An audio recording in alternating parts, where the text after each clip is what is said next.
வசனத்தை எழுதுகிறோம். 6ஆம் அதிகாரம் 19 முதல் 6:19 భూమి మీద మీకొరకు ధనమును కూర్చుకొనవద్దు, ఇక్కడ చిమ్మటయు తుప్పలను తినివేయును, దొంగలను కన్నులు వేసి దొంగలిద్దరు. పరలోకముంద మీ కొరకు ధనమును కూర్చుకొన్నది, అచ్చట చిమ్మటైనను తుప్పెలైనను నా తినివేయుడు, దొంగలలో కన్నులు వేసి దొంగలరు. నీ ధనమెక్కడ ఉన్నదో అక్కడే నీ హృదయములో ఉండను. దేహమును దీపము కన్నే గనుక నీ కన్నులు లేతగా ఉండినలా నీ దేహమంతయు వెలుగుమాయ ఉండను. ఆమేన్. மத்தேயு 6ஆம் அதிகாரம் 19 முதல். பூமியிலே உங்களுக்கு பொக்கிஷங்களை சேர்த்து வைக்க வேண்டாம், இங்கே பூச்சியும் துருவும் அவைகளை கெடும், இங்கே திருடரும் கண்ணமிட்டு திருடுவார்கள்.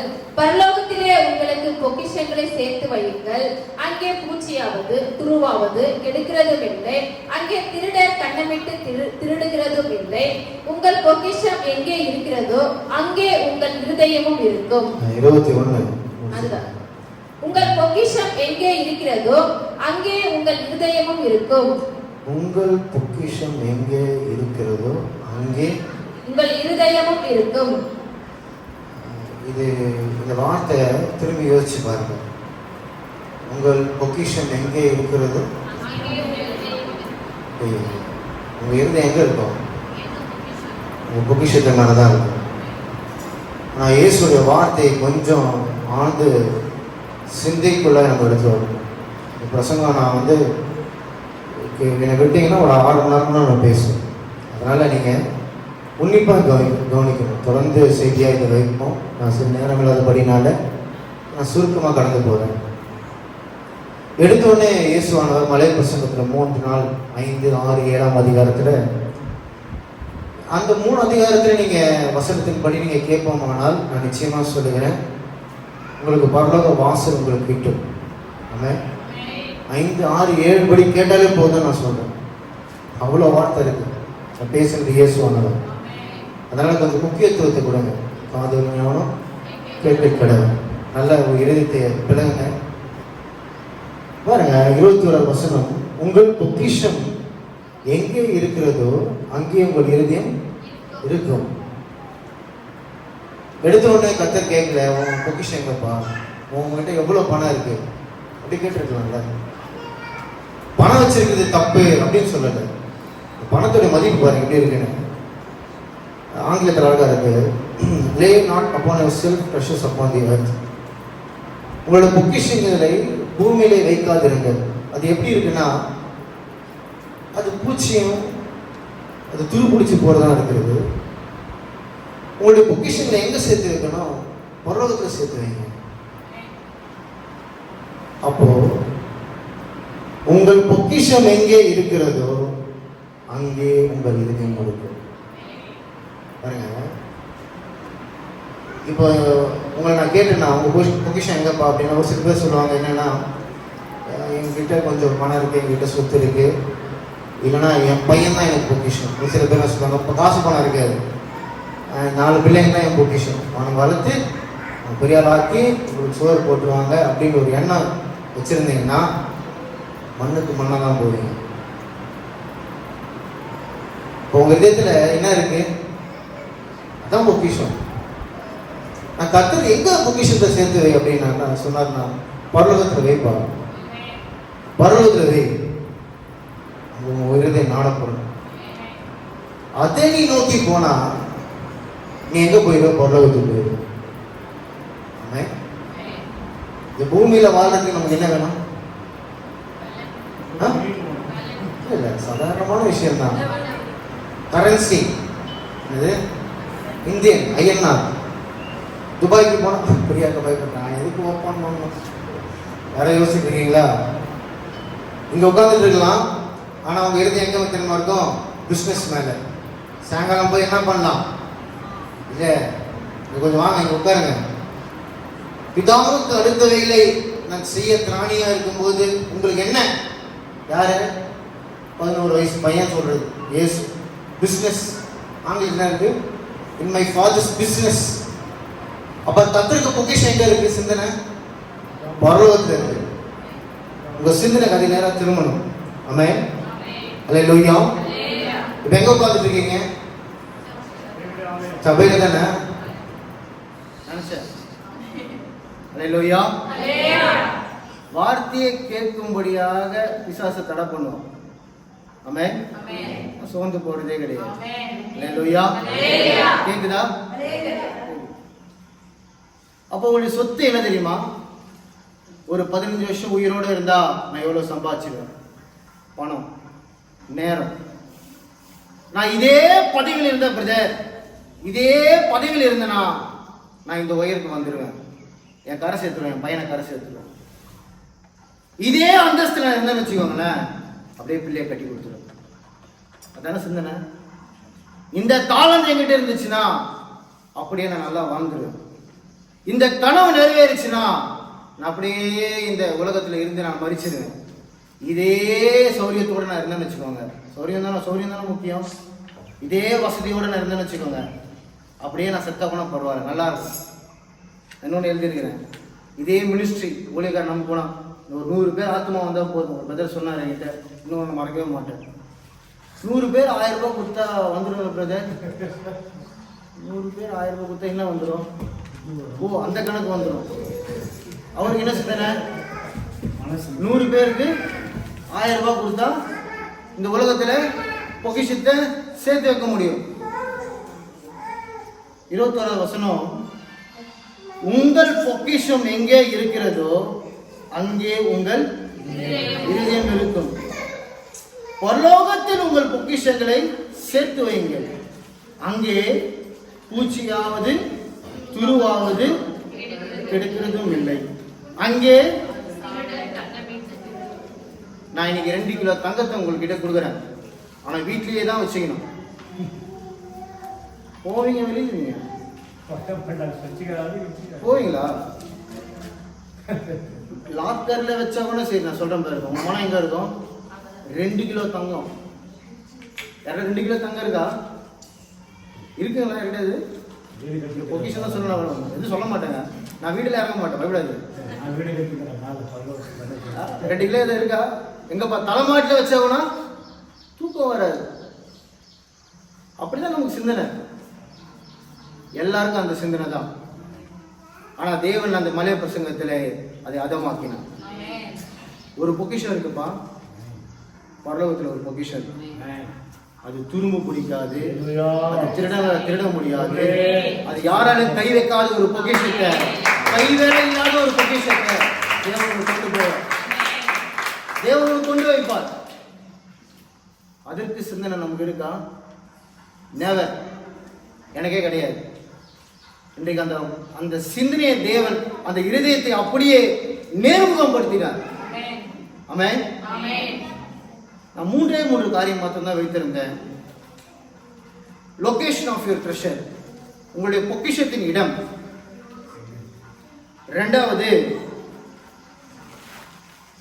the location of your treasure, பொக்கிஷத்தின் இடம். 2வது connection of your heart, இருதயத்தின் இணைப்பு.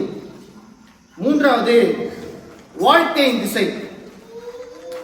முதலாவது நான் சொல்லுகிறேன், பொக்கிஷத்தின் இடம். 2வது connection of your heart, இருதயத்தின் இணைப்பு. 3வது direction of your life, உங்களுடைய வாழ்க்கையின் திசை. முதலாவது பொக்கிஷத்தின் இடம். ஆமென். இயேசு சாதாரணமா கேட்டிருக்கலாம், பணம் வச்சிருக்கலாம் பாவி சொல்லிட்டு கூடலாம், அப்படி சொல்லல. அவர் சின்ன ஒரு எச்சரிக்கை கொடுத்திருக்கிறார். இந்த பணம் துருப்பிடிக்கும், இந்த வீடு துருப்பிடிக்கும், இந்த வசதி காணாமல் போகும், இந்த வாழ்க்கை காணாமல் போகும், உன் சரீரம் மண்ணுக்கு மண்ணாய் போகும். உன்னுடைய பொக்கிஷம் இவ்வளவுதான். ஆனா பரலோகத்தில் பொக்கிஷம் வைத்திருக்கிறவனுக்கு அது யாராலும் கை வைக்க முடியாததா இருக்கிறது. அந்த என்ன இடம், அதை நம்ம நோக்கி பார்க்கணும். நமக்கு எவ்வளவு சொத்து வைக்கிறோம், எவ்வளவு சொகத்தை வச்சிருக்கிறோம், அது பிரச்சனை இல்லை. அதுக்கு எவ்வளவு இடத்தை வைக்கிறீங்க, ஆமென், எவ்வளவு மதிப்பு வைக்கிறீங்க. நான் என்னுடைய பர்சனல் ஒப்பீனியன், 1 நைட் எத்தனையோ லட்சத்தை இழந்தேன்.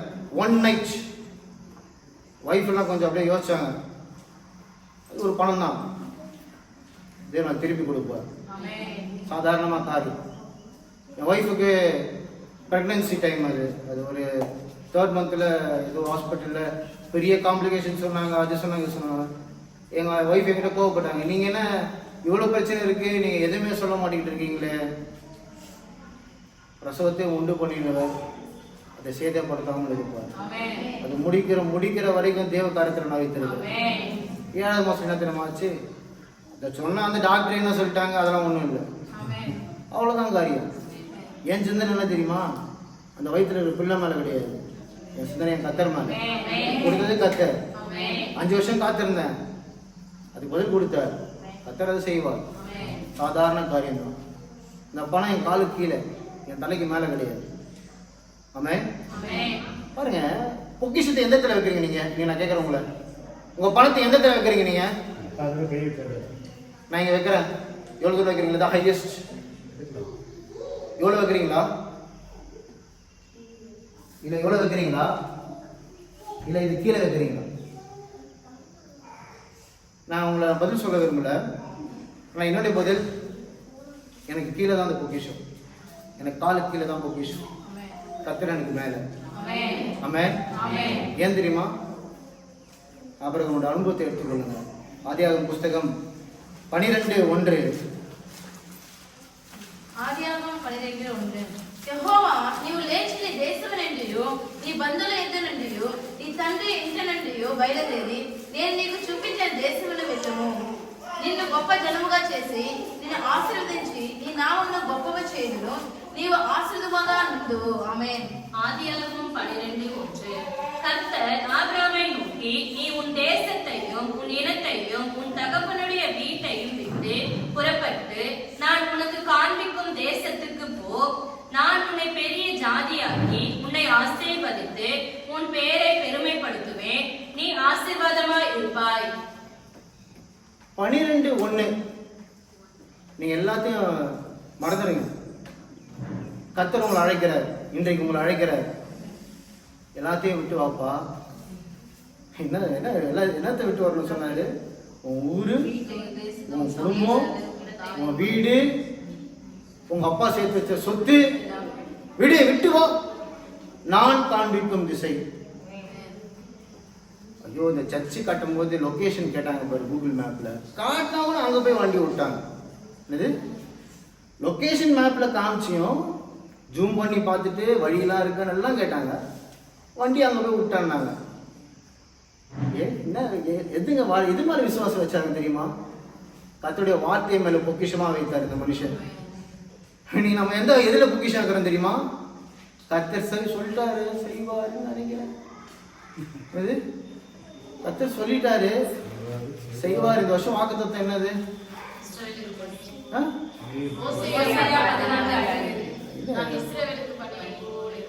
லிலி புஷ்பத்தை போல மலர்வாய், லீபனோனிலே வேறுண்டு நிற்பாய், உன் அண்டிலே வந்து தங்குவார்கள், திராட்சை தோட்டத்தில் வந்து தங்குவார்கள். எவ்வளோ இருக்குது? லீலி புஷ்பத்தை போல மலர், மணியை போல ஆசீர்வாதம் இருக்கு. நான் அதுக்கு முன்னாடி உங்க பொக்கிஷம் எங்க தெரியுமா? கர்த்தருடைய வசனத்தின் மேல சொல்லிட்டார். அப்புறம் வாப்பா, விசுவாசின் தந்தை தான். வீட்டில் சொத்து இருக்குதுங்க, நல்ல குடும்பம் இருக்குங்க. அவங்க அப்பா வந்து விக்கிரக ஆராதனையில பேர் போனாரு, தோரா தெய்வத்தை வணங்கினார். அந்த பக்கம் பெரிய எஜமா. கர்த்தர் கூப்பிட்டோன்னே வந்துட்டார். அவர் என்னங்க பொக்கிஷம்? பரலோகத்துல பொக்கிஷம் சேர்த்து நினைச்சார்.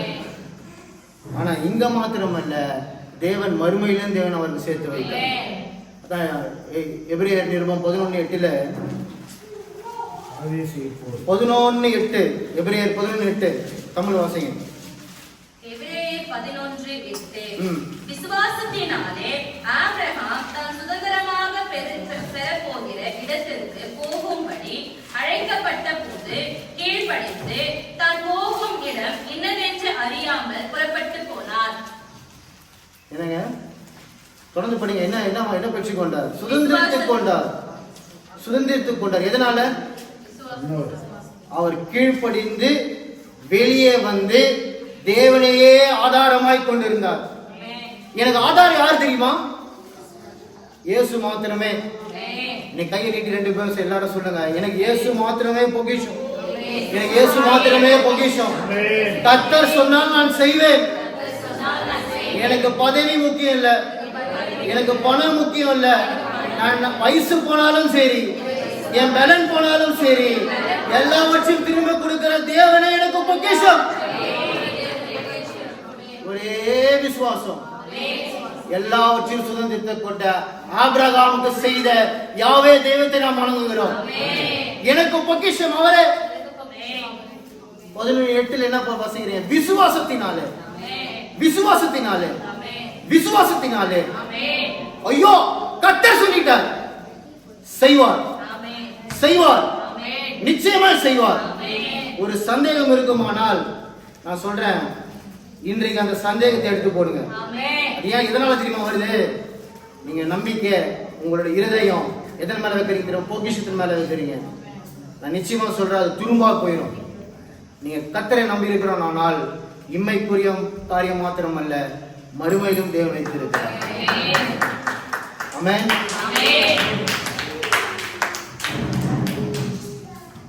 பாருங்க,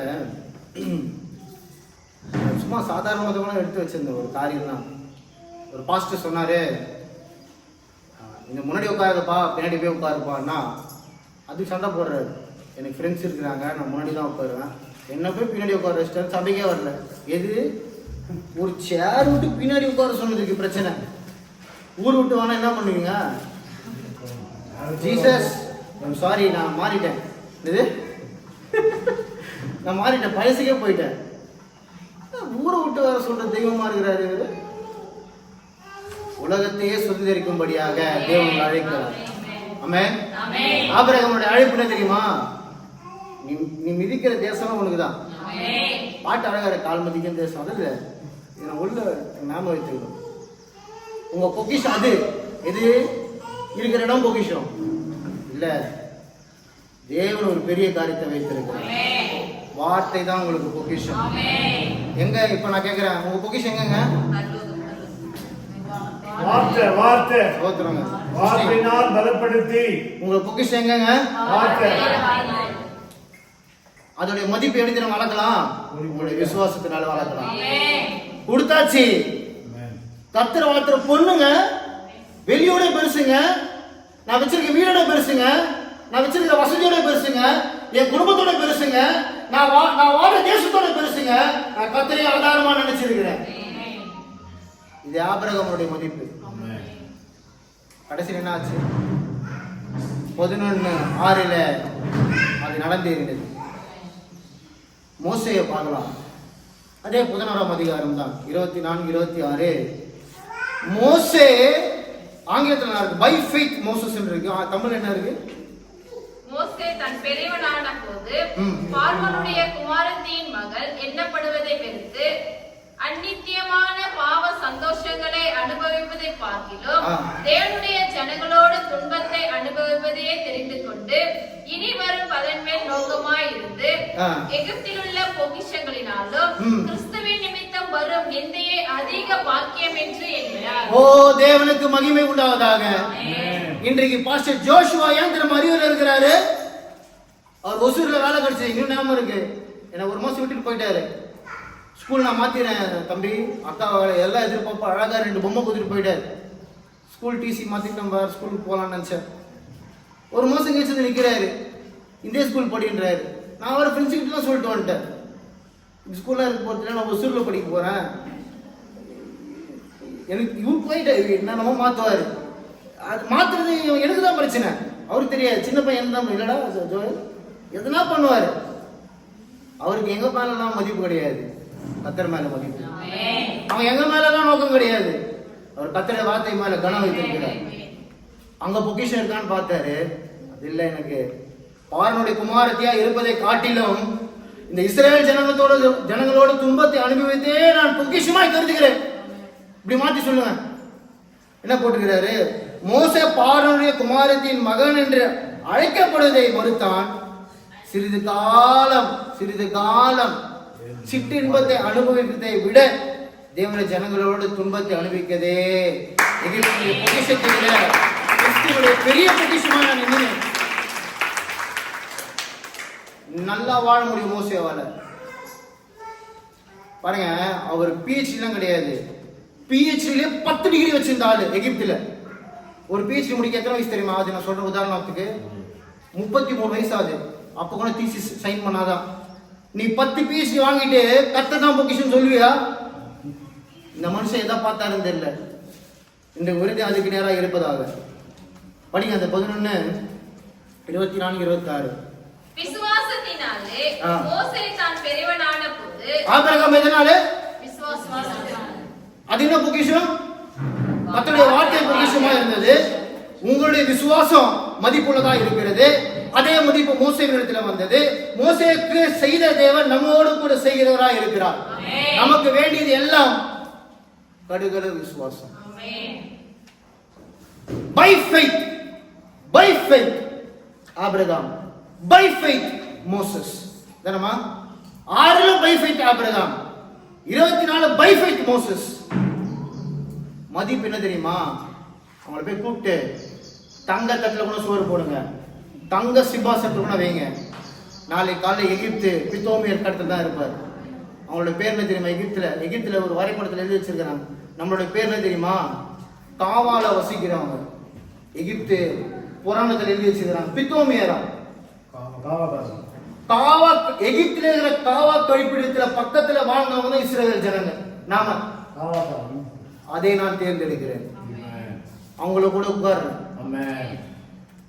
நான் இன்னும் சொல்றேன், எகிப்தை பத்தி நீங்க நல்லா புரிஞ்சுக்கணும். ரொம்ப சுத்தபத்தமான ஆளு. எந்த அளவு சுத்தபத்தமான ஆளுனா, இந்த புருவத்தோட முடி கூட எடுத்துருவாங்க. இங்க இருக்கிற முடி, கையில இருக்கிற எல்லா முடியும் எடுத்துருவாங்க சுத்தத்துக்காக. நம்மளை எந்த அளவுக்கு மதிப்பீடு வைத்திருக்கிறாங்க. நம் கர்த்தர் எந்த அளவுக்கு மதிப்பீடு வச்சிருக்கோம். என்ன ஆச்சு தெரியுமா? அந்த எகிப்து துரும்பானது தேவன் சந்நிதியா நம்ம ஒன்றே மாற்றமே இல்லை. ஆபிரகாம் சன்னதி, ஈசாக்கின் சன்னதி, யாக்கோபின் சன்னதி, யோசேப்பு, எப்ராயிம், மனாசே, சொல்லிட்டே இருக்கலாமே. ஓ, தேவன் எவ்வளவு பெரியவர். அவருக்கு நிகர் அவர் மாத்திரமே, அவருக்கு நிகர் அவர் மாத்திரமே. நீங்க எங்களுக்கு என்ன தெரியுமா பொக்கிஷம்? தேவன் மாத்திரம் தான்.